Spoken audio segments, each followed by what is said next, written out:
The first thing I noticed was the sound sharp, rhythmic, and deliberate. Vanessa's manicured nails tapped against the polished surface of the conference table like a metronome counting down to her coronation. She sat draped in black silk, a diamond pendant catching the late morning light streaming through the tall windows. Her chin was lifted just enough to make sure everyone in the room understood where she believed the power rested. I didn't give her the satisfaction of a glance. Instead, I let my eyes wander across the room, the deep leather chairs, the faint scent of old paper and varnished oak, the neat rows of legal folders stacked before Robert Alden. The atmosphere was solemn, but to Vanessa, it might as well have been a victory parade. Robert sat at the head of the table, his reading glasses perched low on his nose. He was the kind of man who never wasted a word, and right now, he was shuffling through the will with the precision of someone who had known my father for over 3 decades. His movements were unhurried, as if he enjoyed the tension stretching between the three of us. Vanessa leaned back, crossing one leg over the other in a show of relaxed confidence. Her perfume, something expensive and overwhelming, lingered in the air, fighting for dominance over the scent of leather. I caught the faintest curl of her lips, a private smile she didn't bother to hide. She thought she'd already won. I folded my hands in my lap, steady and calm, feeling the familiar weight of the plan I'd carried for months. The silence between us wasn't empty. It was loaded, a space I'd learned to fill not with words, but with patience. Robert cleared his throat, glancing first at me, then at Vanessa. "Shall we begin?" he asked, his voice carrying that practiced blend of formality and finality. I nodded once, slow and deliberate, my gaze fixed on the woman across from me. She had no idea the ground beneath her was already shifting. 5 months earlier, the Hamptons estate looked like it had been plucked from the pages of a bridal magazine. White tints billowed gently in the ocean breeze. Crystal chandeliers hung from silk canopies, and the air was rich with the scent of roses and salt water. My father, Edward Calloway, stood at the altar, looking years younger in his tailored suit. His eyes lit up when Vanessa appeared, gliding down the aisle in a gown that seemed to drink in the sunlight. She was flawless, every movement graceful, every smile calibrated. She touched his arm like he was the only man in the world, and I wanted to believe she meant it. After my mother passed, I'd watched my father's world shrink to boardrooms and empty dinners. If this woman could pull him back into life, who was I to question it during the reception? She worked the crowd effortlessly, remembering names, complimenting outfits, laughing at every joke my father told. She even found me among the throng, linking her arm through mine. "Kiddo," she said warmly, pressing a velvet box into my hand. Inside was a delicate gold bracelet. "For your graduation." I wanted to give it in person. I thanked her, trying to ignore the faint stiffness in her eyes. It was there for only a second, a flicker of something colder, harder before the warmth returned. The rest of the night was a blur of champagne toasts and carefully staged photographs. My father beamed, and I smiled for him, telling myself that this was what he needed, that love, no matter how sudden, could be real. But as I watched her glide through the crowd, her laughter just a shade too polished, the doubt began to take root, small and silent. It would be months before I understood just how deep it would grow. It started so quietly, I almost convinced myself I imagined it. One Sunday, I showed up to my father's house with a bottle of wine, expecting our usual dinner, only to find the dining room cleared and the lights off. The next day, Vanessa texted, "Oh, sorry. We had dinner out with friends, must have slipped my mind to invite you. I brushed it off. People forget things."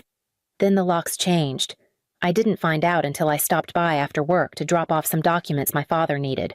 My key, the same one I'd had since I was 16, wouldn't turn. Vanessa answered the door with an apologetic smile that didn't reach her eyes. "Oh, Edward didn't tell you. We had the locks upgraded for security. She didn't hand me a new key." A week later, I noticed something stranger my father's words. Over lunch, he leaned back and, almost casually, said, "You're still trying to figure yourself out. Huh, no rush. But at some point, stability is important." It was the same phrasing I'd overheard from Vanessa when she thought I was out of earshot. It happened again and again. Little comments about my career, my apartment, the way I still lived like a student. They were wrapped in fatherly concern, but the edges were too sharp. I told myself it wasn't worth making a scene. My father seemed happy. And wasn't that what mattered? But the warmth between us had cooled. Calls went unanswered for days. Visits were brief, as if there was always somewhere else they needed to be. The distance settled in like a draft you can't quite locate unseen, but impossible to ignore. And beneath it all, a quiet unease was taking root, one I tried to push aside until the night everything became clear. It was late, the kind of hour when the house should have been still. I'd come by to drop off some papers for my father's signature, expecting him to be in his study. The lights were low, the air faintly scented with the remnants of Vanessa's perfume. As I passed the hallway leading to the sunroom, I heard her voice low, but not low enough. I paused, my back to the wall, and listened. "Once he's gone, it's all mine. The kid won't get a cent." There was no hesitation in her tone, no trace of guilt. It was matter of fact, like she was confirming a delivery date. My pulse quickened, but I stayed silent, straining to hear the rest. "That's how we planned it," she went on, a small laugh curling around her words. "Everything's already in motion." I could hear the faint buzz of whoever was on the other end, but I didn't care about their voice. It was the certainty in hers that made my skin crawl. She ended the call without rushing, then stepped into the hallway, catching sight of me immediately, for a moment. We just stared at each other. Then her lips curved into a smirk. "Don't look so shocked." "Kiddo," she said, her voice rich with condescension. "This is how the world works." My first instinct was to lash out, to call her every name she'd earned, to demand she explain herself, but I didn't. Something inside me colder, sharper, clamped down on the anger. Words would give her too much. Instead, I let the silence stretch, meeting her gaze until she finally turned away, her heels clicking against the hardwood as she disappeared into the kitchen. In that moment, I understood two things she was absolutely certain she would win, and she had no idea I'd just decided to play a much longer game. I left the papers on my father's desk, the pen resting neatly on top, and walked out without another word. By the time I reached my car, the fury had settled into something steadier. I knew now that waiting would hurt her more than any outburst ever could. 2 weeks after that night in the hallway, my father called and asked me to meet him at his office. His voice was steady, but there was something in it I hadn't heard before, an undertone that made me cancel everything else on my calendar. When I arrived, he was sitting behind his desk, a manila folder in front of him and an untouched cup of coffee cooling at his side. He looked tired in a way that had nothing to do with work. "I saw the doctor yesterday," he said without preamble. "It's terminal." The words landed like a physical blow.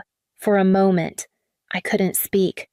My mind went to treatments, second opinions, miracles, but his eyes told me he'd already walked through every possibility. I swallowed hard. "What do you need me to do?" A faint smile touched his lips. "You've always been the one I could count on to keep your head. She's not as clever as she thinks." Serena. That was the first time he'd acknowledged the tension between Vanessa and me. He didn't linger on it. Instead, he reached into the folder and pulled out a crisp legal pad. "I want you to meet Robert Alden," he said. "He's been my attorney for 30 years. He knows my business, my history. And more importantly, he knows the kind of traps people set when money's involved. Robert entered a few minutes later, a tall man with sharp eyes and a measured handshake. We spoke at length about the estate, and I could see my father's mind was already made up. "We're not disinheriting her," he said firmly. "That's not who I am. But we are making sure she can't touch the bulk of it without you." Robert explained the plan. The majority of assets, including properties and investments, would go into a trust with me as sole controlling trustee. Vanessa would receive a fixed annual stipend and one property to live in, but she'd have no authority to sell, lease, or leverage any other asset. It was airtight, the kind of legal architecture you couldn't knock down without dismantling the whole structure. When Robert left, my father leaned back in his chair and looked at me with quiet pride. It only takes one piece of paper to change the ending. "Serena, let's make sure this one is written exactly the way we want." I nodded, feeling the weight of what we were about to do settle into my bones. This wasn't just about money anymore. It was about preserving the life my father had built. Robert spread the draft of the will across the desk, the pages crisp and heavy in my hands. Each section was meticulously labeled, every paragraph a safeguard against the kind of ambition we both knew Vanessa harbored. My father sat beside me, quiet but attentive, nodding when Robert read aloud the key provisions. Vanessa would receive the Park Avenue residence lavish enough to appease her ego and a stipend of $100,000 a year, enough to survive, not enough to thrive. On paper, it sounded generous. In reality, it was the perfect cage. The heart of the will was the Callaway Trust. $120 million in real estate, investments, and holdings, all consolidated under my full controlling interest. Every property, every account, every piece of land, nothing could be sold, leased, or transferred without my written consent. When Robert read that clause aloud, I felt a quiet satisfaction, but it was tempered by something deeper. Many of those assets weren't just numbers, they were pieces of my mother's legacy. The vineyard upstate where she taught me how to prune vines, the Charleston townhouse she restored herself, even the old lake cabin where we'd spent summers before she got sick. These weren't trophies for Vanessa to strip apart and sell. They were parts of us. Robert tapped the final page. "It's all here. Once this is signed and notarized, no one, not even the most aggressive attorney, can move a dime without you." My father turned to me, his eyes steady. "Serena, this isn't about taking something from her. It's about keeping what matters safe. Patience will serve you better than revenge." I nodded, understanding that he wasn't just talking about the will. He was reminding me that sometimes the sharpest weapon isn't the strike, it's the weight before it. We signed the documents, the notary stamping each page with a firm thud. When it was done, Robert gathered the will into its leather folder, locking it away until the day it would matter most. As I left the office with my father, I knew the foundation had been laid. All that remained now was to let Vanessa believe she'd already won. The funeral was a parade of black suits, muted murmurs, and carefully measured condolences. Vanessa stood at the center of it all, draped in couture mourning attire, her makeup flawless, her smile faint but photogenic. She took every hand offered, accepted every embrace, and never once let a tear fall. If anyone noticed, they didn't dare say it aloud. I stayed at the edges, speaking quietly with my father's oldest friends, people who'd known him before Vanessa had even learned his name. They grieved in a way she couldn't fake when it was over. She posed for a few lingering photos beside the casket, then slipped into the limousine without so much as a glance in my direction. By the third day, word reached me from one of my father's associates. Vanessa had been seen at lunch with a well-known Manhattan real estate broker, over glasses of wine. She was gesturing expansively, describing which of Edward Callaway's properties she wanted to put on the market first. She didn't know the ink on the death certificate was still fresh, but the trust papers had been sealed long before. That afternoon, I went to the Park Avenue residence. She greeted me in silk loungewear, her hair swept into a perfect chignon, as though she were already queen of the empire. "I suppose you came to ask about the will reading," she said, walking toward the living room. "Don't bother showing up. You're not in it." I let her have her moment, her confidence so complete it was almost impressive. "I'll be there," I said evenly. She laughed an airy, dismissive sound and waved her hand as if shooing away a child. "Suit yourself." I left without another word, the echo of her laughter following me out the door. Inside, I could already feel the quiet click of the trap waiting to spring. The oak-paneled walls of Robert Alden's office seemed to hold the weight of decades. Sunlight filtered through tall windows, catching the dust in slow, deliberate swirls. The long conference table gleamed, each seat precisely arranged. Vanessa took her place to Robert's right, silk draped perfectly over her frame, her posture flawless. She radiated anticipation, her smile faint but steady, like someone savoring the appetizer before the main course. I sat across from her, hands folded, my gaze fixed on the polished wood grain instead of her face. Robert opened the folder and adjusted his glasses. His voice was steady, formal.